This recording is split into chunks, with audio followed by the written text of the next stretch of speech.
Hello guys, welcome back on my YouTube channel. Let's learn Hindi with Prachi.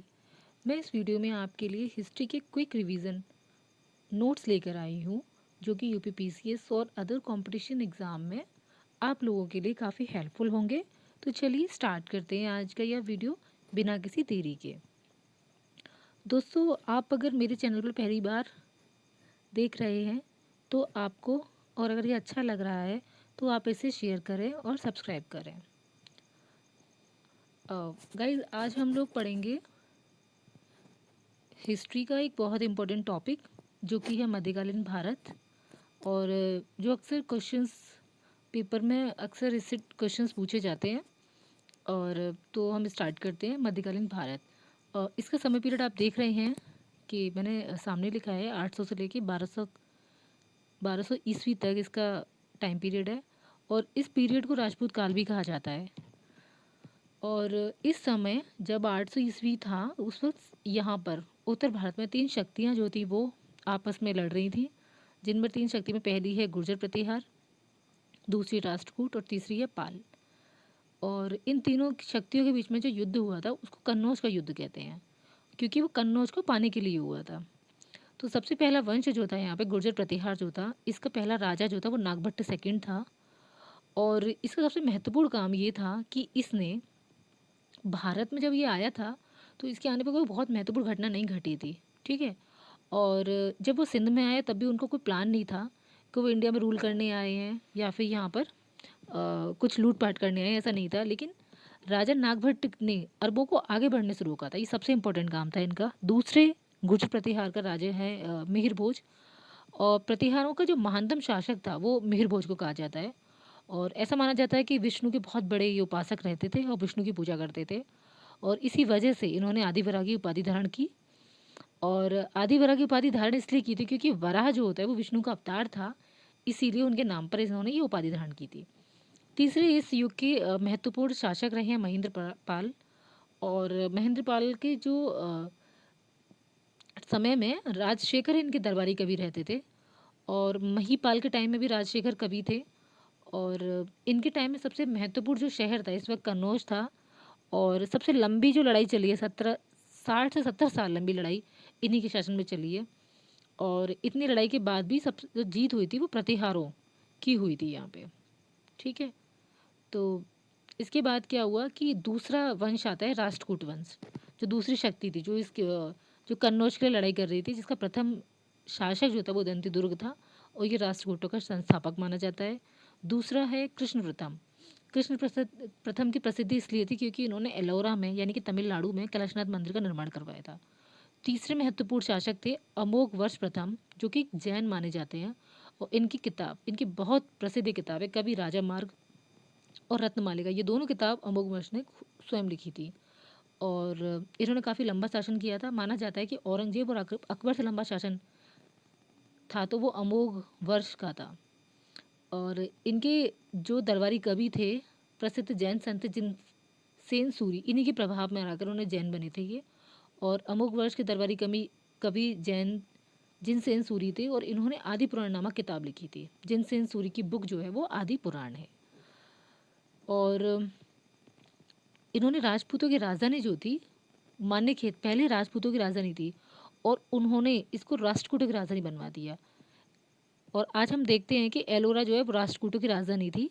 और जो सारी गुफाएं हैं, जो एलोरा के जो केव्स हैं वो हमें देखने को मिलते हैं महाराष्ट्र में, वो सभी राष्ट्रकूटों ने बनवाई थी। ठीक है गाइज, आप लोगों को समझ में आ रहा होगा मैं आपको क्या बता रही हूँ, तो आप ध्यान से पढ़ते चलिए। फिर तीसरा जो शक्ति थी वो थी पाल। पाल शासक जो बंगाल और बिहार की साइड रहते थे, इनका जो शासन होता होता था। तो गोपाल जो थे पाल वंश के संस्थापक माने जाते हैं। और धर्मपाल, जो दुनिया की पहली यूनिवर्सिटी को क्रेडिट अगर जाता है तो वो जाएगा धर्मपाल को, क्योंकि इनकी यूनिवर्सिटी का नाम था विक्रमशिला विश्वविद्यालय का निर्माण इन्होंने किया था, धर्मपाल ने। तो आप लोग याद रखिएगा कि धर्मपाल थे जिन्होंने दुनिया की पहली यूनिवर्सिटी बनाई थी। देवपाल, पालों का महानतम शासक जो था वो देवपाल थे। और देवपाल ने मिहिर भोज को पराजित किया था। पालों की जो मुख्य शक्ति केंद्र था वो बंगाल था, जो मैं आपको पहले बता चुकी हूँ। और इसी वजह से अधिकतर पाल शासक जो थे वो बौद्ध थे। ठीक है। और इसके बाद आप देखते हैं कि साउथ इंडिया की बात आती है, जिसमें चोल जो थे वो सबसे सबसे शक्तिशाली रूलर रहे थे, जो कि तमिलनाडु में रहते थे, और इनकी राजधानी जो थी वो तंजौर थी, और तंजौर का दूसरा नाम थंजावुर भी कहते हैं। अधिकतर चोल शासक जो थे वो शैव थे, और चोलों ने शिव के तांडव रूप की पूजा करते थे।